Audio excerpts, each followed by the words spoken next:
नमस्कार, मैं हूँ डॉक्टर संध्या गुप्ता.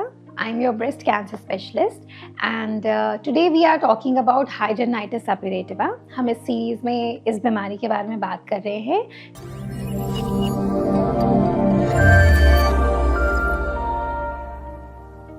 तो अब जानते हैं कि क्या कॉजेज़ होते हैं, क्या रिस्क फैक्टर्स होते हैं हाइड्रोनाइटिस सप्यूरेटिवा के डेवलप होने में. तो सबसे पहला कारण जो है वो है जेनेटिक प्रीडिस्पोजिशन, यानी अगर आपको ये बीमारी है तो हो सकता है आपके फैमिली में भी किसी को ये बीमारी रही हो. इनफैक्ट जितने हाइड्रोनाइटिस सप्यूरेटिवा के पेशेंट्स हम देखते हैं उसमें 1/3 पेशेंट्स को कोई ना कोई फैमिली मेंबर भी अफेक्टेड होता है. तो जेनेटिक्स एक बहुत बड़ा इंपॉर्टेंट फैक्टर है. सेकेंड इंपॉर्टेंट फैक्टर है हमारा हार्मोनल इम्बैलेंस. ये बीमारी अधिकतर प्यूबर्टी के बाद डेवलप होती है, जो कि ये क्लियरली दर्शाता है कि इसमें हार्मोनल मेनली सेक्स हार्मोन्स का भी इन्वॉल्वमेंट है, जैसे कि एस्ट्रोजन, प्रोजेस्टेरॉन, टेस्टोस्टेरॉन. इन सब हार्मोन्स के इन्वॉल्वमेंट हेरफेर की वजह से बीमारी बनती है. और इनफैक्ट जैसे कि हार्मोनल इम्बैलेंसेस के कारण डायबिटीज़ होती है, तो डायबिटीज़ भी इसका एक रिस्क फैक्टर है. कुछ चीज़ें ऐसी होती हैं जो अपने लाइफस्टाइल में कर रहे होते हैं जिसके कारण ये होने का चांस होता है. जैसे कि सबसे इम्पॉर्टेंट कारण है smoking.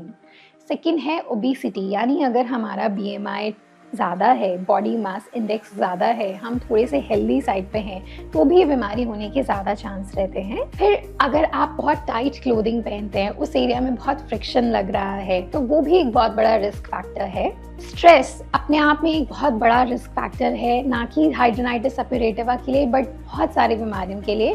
But stress also triggers hidradenitis suppurativa. अगर आपका हाइड्रोनाइटिस सप्यूरेटिवा एकदम शांत बैठा हुआ है और अचानक से आप स्ट्रेस में आ जाते हैं, तो वो एकदम से फ्लेयर अप करने लगता है. फिर डेयरी, यानी आप चीज़, बटर, होल मिल्क, आइसक्रीम्स ले रहे हैं, तो ये सब आपके HS को फ्लेयर अप करेगा. फिर कुछ विटामिन की डेफिशिएंसी, जैसे कि आयरन की डेफिशिएंसी के कारण एनीमिया अगर आपको है, या विटामिन D की डेफिशिएंसी आपको है, या कैल्शियम की डेफिशिएंसी आपको है, तो इन सब डेफिशिएंसीज के कारण आपका HS फ्लेयर अप हो सकता है. लेकिन इन सब फैक्टर्स का मेन आउटकम क्या होता है कि आपका जो हेयर फॉलिकल है वो ब्लॉक होता है, स्वेट ग्लैंड का माउथ ब्लॉक होता है, जिससे कि पिंपल बनता है, फिर एब्सेस होता है, फिर स्कारिंग होती है, फिर साइनस ट्रैक्ट बनता है. इस तरह से जो पूरा सिम्प्टोमेटोलॉजी है वो प्रेजेंट करता रहता है. तो ये थे कॉजेज ऑफ हाइड्रोनाइटिस सप्यूरेटिवा. इन पे आप ज़रूर ध्यान दें. इनमें से बहुत सारे फैक्टर्स हैं जिनको आप कंट्रोल कर सकते हैं, लिमिट कर सकते हैं, जिससे कि आपकी डिजीज़ कंट्रोल में रहे, फ्लेयर अप्स कम हो. इसी तरह की और इन्फॉर्मेटिव वीडियोस के लिए आप हमारे चैनल को ज़रूर सब्सक्राइब करें. Thank you.